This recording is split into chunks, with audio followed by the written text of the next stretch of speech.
আর দূর যাও।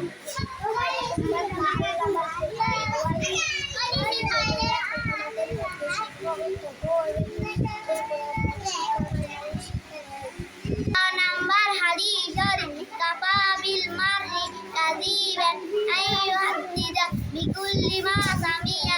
হাদিস শরীফের অর্থ যা আসবে তাই বলতে।